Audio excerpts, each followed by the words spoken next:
Hi, welcome to Wood Chip Woodworking. I want to thank everybody for stopping by. Please like, share, subscribe. Let's get this channel to grow a little bit and go from there. Today, I want to answer a question that was thrown at me is what to consider when you're looking to think about buying a lathe.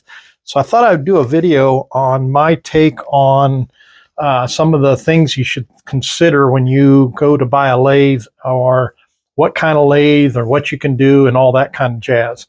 So what I'm going to do is I'm going to go through a list of stuff that I consider when I was purchasing a lathe, and we'll give you some tips, some comments, and things of that nature, and we'll go from there. So let's get started on the video. So hold tight. All right, so the question was arised as to if you're thinking about buying a lathe, what would you consider? What are some of the things to look at? Some of the do's and don'ts, some of the things that I considered when I was looking at purchasing a lathe, and how I went from there and what I did. So that being said, my first question would be, what is it that you want to do? What kind of projects are you thinking? Do you want to do a bowl like this? Something like this. This is a piece of Osage orange. It's got a nice yellow tinge to it. It's a bowl that I did for a client. Do you want to do an ice cream scoop? Here's an ice cream scoop that I did. If you watch the video, you'll see something like that I did. Do you want to do a pizza cutter? This is another turning project you can do. Pepper mills. I'm working on pepper mills. Actually, it's this kind of style here. There's different styles of pepper mills out there. Different kits you buy. Let me grab a couple of them and I'll show you. So these are just a couple of them that I'm working on. This is a antique style pepper mill. This is the one I just showed you, like that. So there's them. There's the crush grinds. There's these. There's these pepper mills here. Come in a kit like this. Got all the pieces. This is more of a traditional type pepper mill. This is similar to that as well. You can see there kind of the mechanism in the inside. They all come with instructions, all the pieces and parts to put one together. So you got to consider, what is it you want to do? Maybe you want to do toys. Remember the old train whistle I did? So there's that. How about little race cars? I'm giving the train whistles and these away at my craft shows this year. So if you see me, stop by and consider that. This is a pepper mill I'm working on right now. Finished sanding it. I'm getting ready to put some finish on it. So that's the style of pepper mills. That's the kind of things you're going to look at. Just some examples. You can do pens. You can do magnifying glasses. You can do kaleidoscopes. There's so many things out there to do. As far as a resource to get an idea of what's out there, go to the craft or the woodworking stores. Here in Columbus, we got Woodworks. Out on the east side, off Taylor Station Road, we have Woodcraft up off of Bethel Road. And then out of state, we have Penn State over in Pennsylvania. You have Craft Supply out in Ogden, Utah. You have Peachtree Woodworking down in Georgia. You have, drawing a blank here.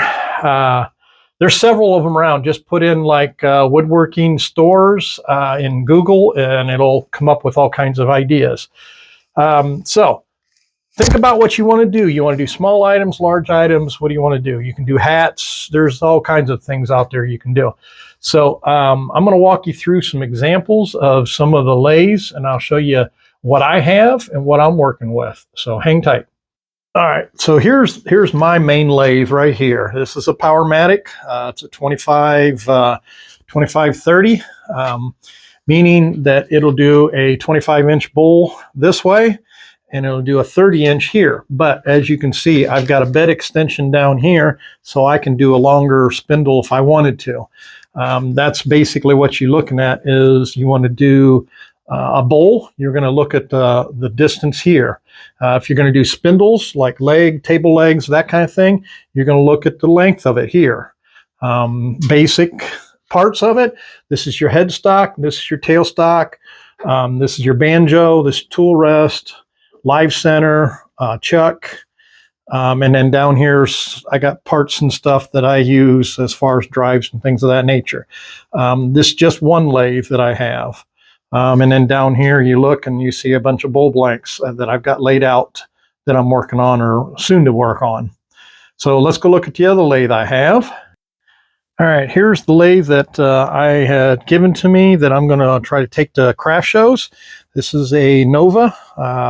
It's an interesting lathe that's got a 14-inch span here, and I think it's 20 inches long. It's either 20 or 19. I can't remember which it is. Spindle length for there.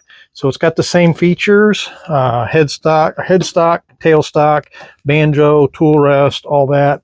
And as you can see, it's got a digital readout there, on-off switch, things of that nature. So that's my Nova.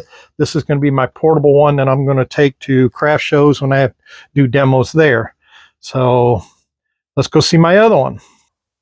All right, here's the one I have upstairs in the garage. This is the one I take outside when I want to turn outside and when it's real nice weather. This is a Powermatic. This is a 2014, meaning I can spin a 20-inch bowl, 14 inches long. This one does not have a bed extension on it. Got the same components, headrest, or headstock, tailstock, banjo, tool rest, that kind of thing.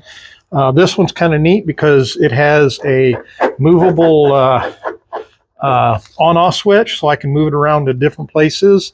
It's a smaller lathe. It's exactly the same as what's down there. A newer model, but it works real well. I like it to go outside when I do stuff outside, so that's kind of another option. Let's look at one last one. So here's a jet lathe. It's a 2442 lathe, which means 24-inch bowl, 42 inches long, longer bed than what I have, but it's got the same features, headstock, tailstock, your banjo, tool rest, all that, forward, reverse, variable speed, and then inside here is a belt. As you can see, mine's got the same thing, high and a low.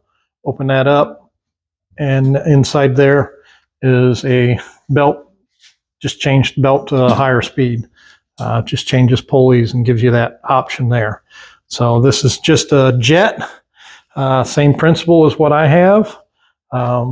Neighbor has it mounted to a table with legs underneath it. He's got a set of rollers underneath it for him to roll it around. I built my own set of rollers to go under mine, but it's the same principle. So just another option there. There's different ones out there, Rikon, One Way, things of that nature. So let's go back to the bench and we'll look at some other stuff. All right, well, welcome back. As you've seen, the jet lathe that we had there, it's a bigger, longer bed, different size. Jet makes a good lathe. Like I said, there's Rikon out there. There's One Way. There's all kinds of lathes out there to look at. Thing you want to consider is when you're thinking about buying a lathe is do you have 220 access to 220 power? My lathe behind me here, this one here is 220. The one, the second one, the Nova I had is 110. The one upstairs that I got in the garage is 110, and then the Jet is 110 as well. So my Powermatic that I have here down here in the shop is 220. So that's something you got to think about is, do you have access to 220 or just 110? So that you got to consider that. So not to say that the smaller units, the 110s, are underpowered. The way they work, there's plenty of power there. Maybe 220 is overkill for you. Think about what you're going to be turning. If, you're going to be turning like the whistles or pepper mills and stuff, you don't need a real big, huge lathe, big One Way or a big Powermatic. You can get away with smaller lathe. If you're going to turn bowls this big or bigger, yeah, maybe the Powermatic or One Way or one of them other ones, 220 would be a better option for you. So something to think about. The footprint of these lathes. The bigger the lathe, the bigger the footprint. So you got to worry about that too. Where you're going to put it at, how are you going to do it? If you're sharing your shop with a garage with your car, your wife's car, you obviously do not want to leave your wife's car set out in the snow. So you got to think about, you got to move the lathe off to the side and put it away so that she can get her car in. That's my lathe upstairs. I got to do that, and that's the whole purpose of that one upstairs. I roll that one out into the driveway when it's real nice and sunny and nice weather out there, and I can turn, and wind blows all the dust and everything over to the neighbor's yard, and it gets rid of all my dust that way. So there's that option too. Is when you gotta share it with the garage, you can push your lathe out in the driveway, turn out there in the natural sun. Makes a difference. So something to think about there. Where are you going to buy one? Again, that's what I'm saying. You can buy them online. Go to Craft Supply USA. You can go to Woodcraft. You can go to Woodworks here in Columbus. You can go to Peachtree. You can buy them at Penn State. There's a wide variety of stores out there you can buy them from. Try to shop local. The reason I say that is because if you do have issues, you can always go local to your local wood store and be able to talk to them if you have issues with the lathe, or maybe you need a part for it or something in that nature. So you got to think about that too. So it's a good idea to buy local. The other thing that I would suggest, and this is where I would say, before you purchase a lathe, before you spend the money, my lathe back here, I can't quote you on today's price, but I think I paid about $4,000 for this originally, and that was back in 2003. It's been a great lathe. I never had a problem with it. I'm knocking on wood that I won't have one anytime soon. But anyway, my recommendation would be, before you spend the money on buying a lathe, whether it would be a small lathe or a larger one, is to look up in your area. Say you live in Tennessee, go to the AAW website, which is American Association of Woodturners. Woodturner.org is the website. In there, you could put in Tennessee, and it'll list all the clubs that are located in Tennessee. Then you can contact the club and come visit that club and see what other people are doing and ask questions. Okay, what kind of lathe do you have? What do you turn on yours? What's the good things and bad things of each lathe? I recommend doing that. I always tell people in our club here in Ohio, Central Woodturners, is to come to our club, visit the club, see what other people are doing, ask questions. And then if you figure out all you want to turn is pens, then there's a group of people that's basically all they do is turn pens. If you want to turn bowls, there's a group of people that's what they do, is turn bowls. Some of us turn pepper mills, pens. We turn a little variety of everything. And hook up with that person and come to their shop and try their lathe out, and see what the benefits of having that particular brand versus another one, and try the different brands out to get a feel for what's good on each lathe and what you don't like about each lathe. I would recommend, forward, reverse, that kind of thing. If you're here in Ohio, Central Ohio Woodturners is the club I belong to. There's an Athens club down in Athens, Ohio. There's the North Coast club up towards Cleveland. There's the Akron club, Buckeye Woodturners. Then there's a club up in Toledo, I think. And then you got the Cincinnati club. So there's a wide variety of clubs in Ohio in itself. So I recommend, contacting them, seeing what's out there, what's available for that. Get with some of the members, and they'll be glad to bring you over to their shop and let you try it and work with you and try to get a feel for what the different lathes out there, what their features are, the pros and the cons of each one of them. Every one of them is going to have pros and every one of them's going to have cons. They're not all going to be perfect. So it's what suits your needs best and what works best for you. Other things to consider is, like I said, whether you need power, 110 or 220, the horsepower you need. If you're going to turn big bulls like this or larger, you're going to need a little bit more horsepower than a 3/4 inch or 3/4 horse motor. You can't turn a bull like that on a pen lathe, okay? So you're going to, have to look at that. Now, you can turn a pen on a bigger lathe, no problem. It's just kind of like killing a fly with a scoop shovel. You can kill the fly. It's more effective if you use a fly swatter. So think about that when you're doing it. The other thing to think about would be forward, reverse, variable speed. The variable speed is great for when you're turning, especially roughing out bulls.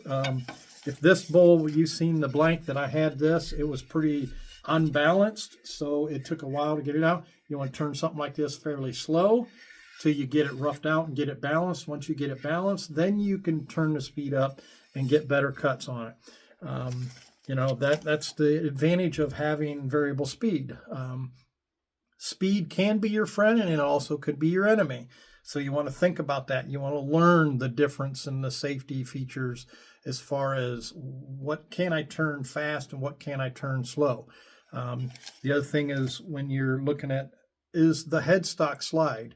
Okay, my headstock on this one and the one upstairs does slide. That makes it nice if you want to turn a large bull. I can slide the headstock down to the end of the bedways, and I can turn a huge bull. I did a Lazy Susan for my sister-in-law, and that was what I did for that. It was a 48-inch Lazy Susan, so I brought it all the way to the end of my lathe, and I was able to turn an outboard tool thing, or outboard turning at that point. That takes some special equipment to do something like that, so don't think because you get one like this, because the headstock turn or slides, that you'll be able to do outboard without investing in some other pieces that go with it. So something there to think about. The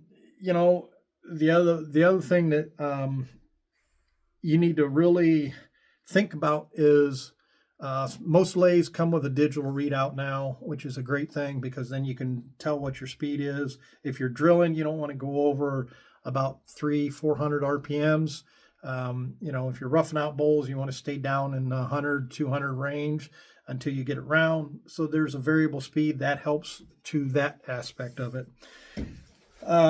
Once you figure out what lathe you want and what you're wanting to turn, then we have to look at tools. Okay.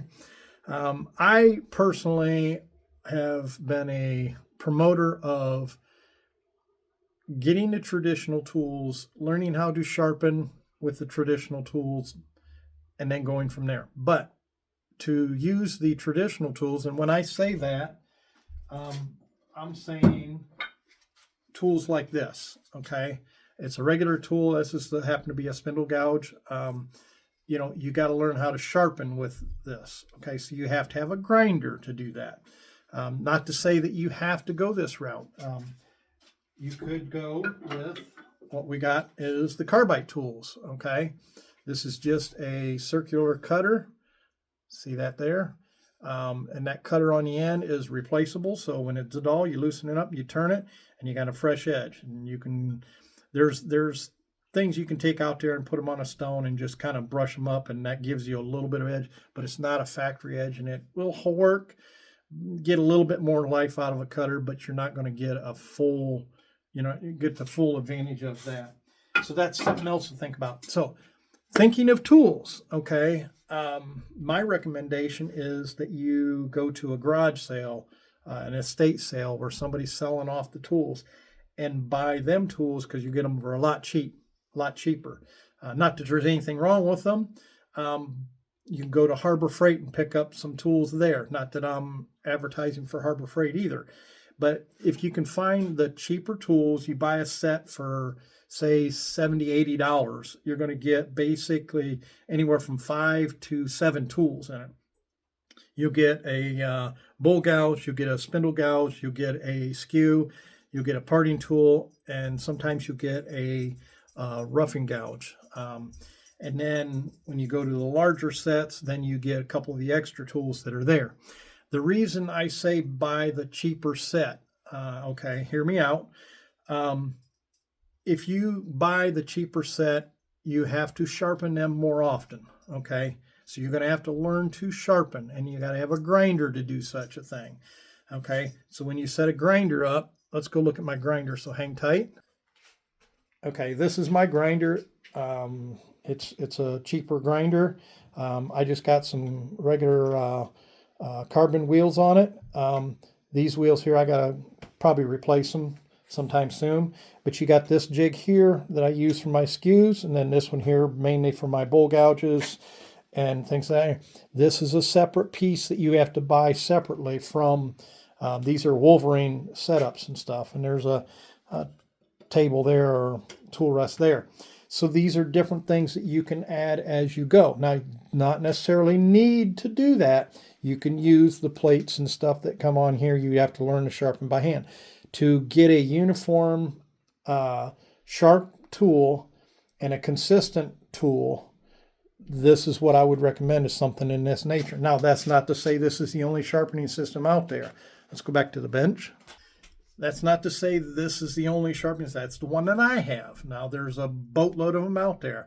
There's belts. There's wet wheels. There's all kinds of them out there. Tormax is one of them I can think of. Ryobi, or not Ryobi.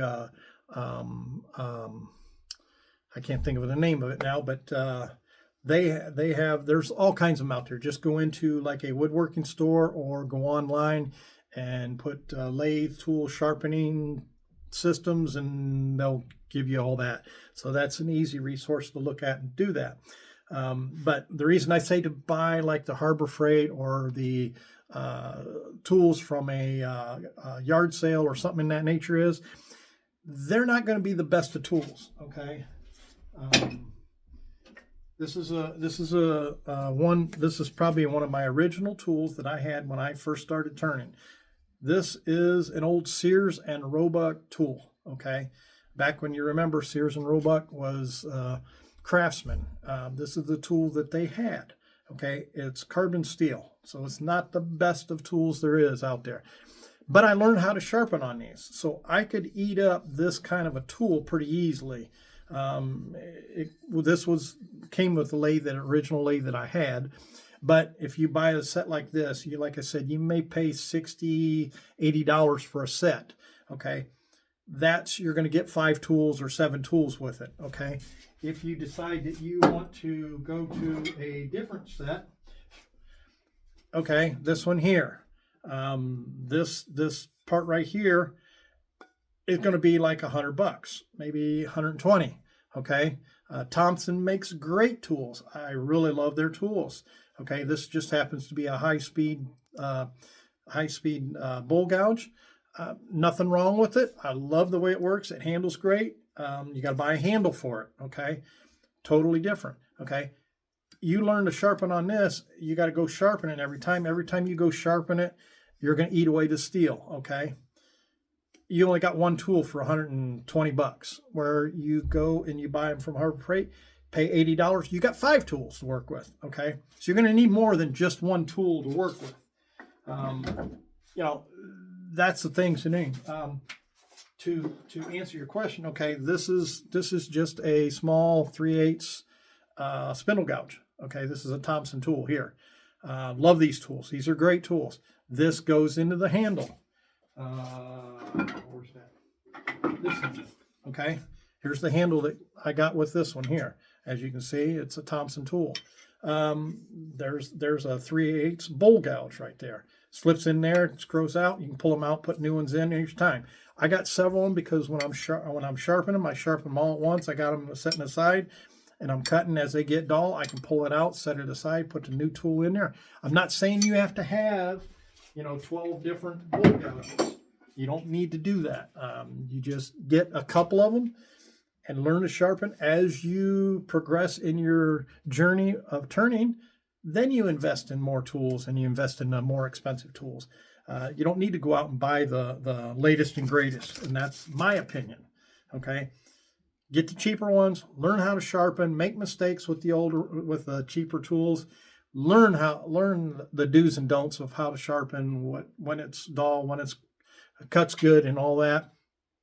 Then when you got the money and the resources, then go in and purchase the more expensive tools, and your more expensive tools will last a lot longer, because you'll be able to understand when you sharpen them, when you get a good sharp edge, versus, oh, I sharpened this and for some reason it's not cutting. I go back and I try to resharpen it. Maybe I've changed the angle, whatever it might be. Now you're eating away that tool. So it's cheaper to eat up the tools of them cheaper tools than it is the more expensive ones. That's just my take on that whole aspects of it. Accessories. You can get away with, hang on one second, now I can grab a faceplate. All right. So here's a faceplate. Pretty much every lathe you're going to get is going to come with a faceplate similar to this. Okay. You take that faceplate and you bolt it to your bowl blank, or in this case, this one here, sitting under my lathe. I got it bolted to this billet here. Then I'll probably make a vase out of it of some sort. So you put screws in there. Now, one of the things I want to stress is you do not use drywall screws to hold your faceplate to your board. Go out and invest in actual wood screws. Panhead screws work real well. These just happen to be some flathead screws. Get a decent size one. Lengthwise, they got to come through here, and you got to dig into that wood or go in there. So for however thickness this is, you want to basically double or triple the distance. See, this is about 3/8 of an inch thick, this board here, or this part right here is. It's about 3/8 of an inch thick. So you want at least inch and a half screw that's going to go through here and come out the other end and dig into your wood to hold that. So, you can turn everything you want between centers using the drives, using a faceplate, and never have to buy a chuck or anything else. Now, when I talk about chucks, this is what I have here. This is a one-way talent chuck. There's all kinds of them out there. Dovetail, I don't know, Saber or something like that. There's different varieties of chucks out there.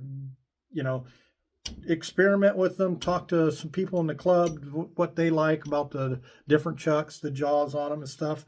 Most of the jaws are interchangeable with another set of jaws, so you can go bigger, smaller, whatever you want. I just happen to have two of them that I got one smaller set of jaws and one larger set of jaws, so that's the way I do that. So you don't really need to invest in a lot of tools at first to get started. This is a journey. It's not a sprint. So you don't need everything up front unless you got some pretty deep pockets that you want to buy everything that you'll ever possibly need and never use, then spend the money. I mean, I'm sure Woodcraft, Craft Supply, Woodworks, all these woodworking stores would love to see you walk through the door if you're just going to buy a bunch of stuff and, just because you can. So think about that. Safety equipment. One of the things you need to think about too is the dust that's going to accumulate. Okay. I got these cheap, N95 masks that I use for sanding. Get these box of them for, I think it's $12 or $15 at Home Depot. Great for sanding. Need that. I recommend a face shield. This is the one I like. You can get the ones that are just, there's nothing underneath. I like this. It's a good sturdy one. This one here, I've had pieces come off and hit this, push the shield back, touch my nose, but never got hurt from it. Recommend a good face shield. The other one is if you can, pair of safety glasses. And I don't mean regular prescription glasses. These happen to be prescription safety glasses. I do recommend safety glasses versus regular prescription glasses. Regular prescription glasses, the glass in it is specifically for you to see the read and things of that nature. Prescription safety glasses have a different type of glass in them that things cannot penetrate or break the glass. So that's why they're considered safety glasses. They come with side shields, recommend with side shields, and then a face shield. Okay. Dust mask, earplugs. If it's real noisy, earplugs is a good example of it. I've got a set of earplugs here that I like. These are called Heroes. You stick them in and you basically turn them. And there's the old style earplugs was you took them and you squeezed them, formed them and everything. Then you stuck them in, held them in place, and then they expanded to fit your ear. Nothing wrong with them. I just happen to run across them and I really like them. Wear a schmuck, something to keep your clothes clean, keeps the wood chips from getting in your shirt and down in your undies.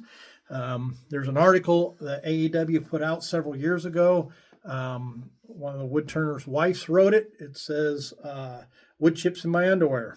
It's kind of an interesting, funny article. And you think about it, when you're turning, them chips and stuff are going in there. I don't know how many times that I've gotten done, dust myself off, went up to take a shower and pull my jeans off, and I've got wood chips in my undies. So something to think about too is, what are you going to do with them wood chips after they're done? You take a block of wood, and when you carve out all that wood chips and stuff has to go somewhere. So think about that. What are you going to do with the wood chips? Take them to the mulch, take them out, put them around your trees. The thing I do not recommend is if you're going to turn a lot of walnut is taking walnut out and putting it around your flowers. Do not use them for bedding for your animals. That's a no-no because of the tannins in the walnut affect animals. So you have to be careful with that one. Plants don't like the walnut as well. So something to think about is what are you going to do with the chips after you're turning the bullet? So it's going to create them. I cleaned my shop out here the other day.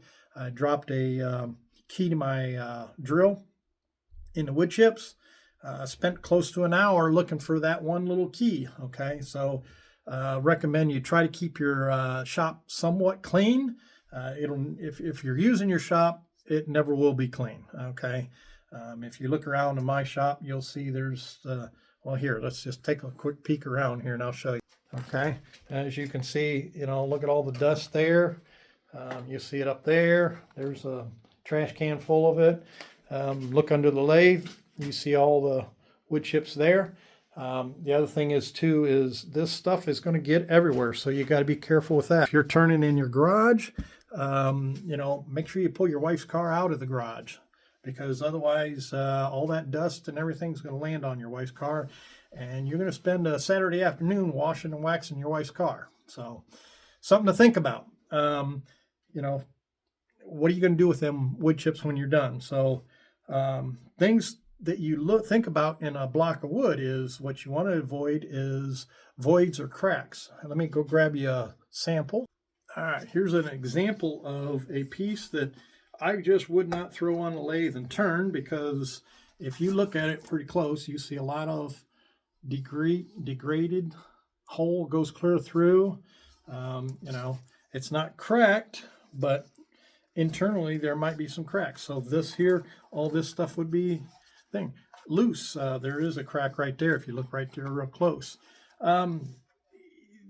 Stuff you think about. Okay, what would I do with a piece like this? Well, I haven't really totally decided, but what I might do is I might put this in a bowl and put resin in it, fill all this crafts up with resin. So that's something else. That's a whole nother topic for another day that we can talk about, what to do with a piece of wood like that.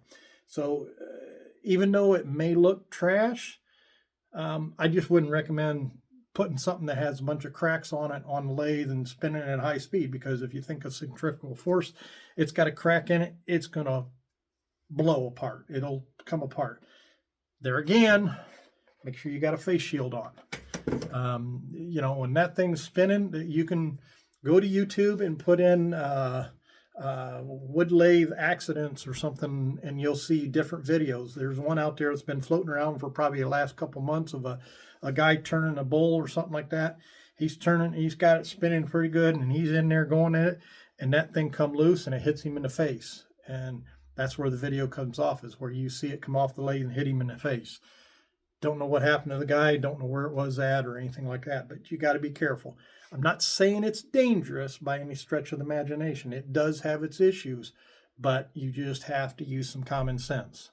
Common sense is uncommon, but you have to use common sense on it. So something to think about there.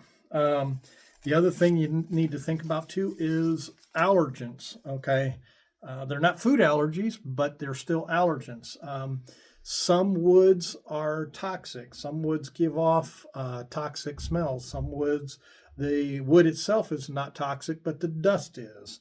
You don't want to get that stuff in your lungs, okay? It could cause problems. It could cause skin irritation. So you got to be careful on what type of wood you're turning when you think about that, because some of the woods react different to your skin. So you have to remember about allergies, toxicity, and things of that nature.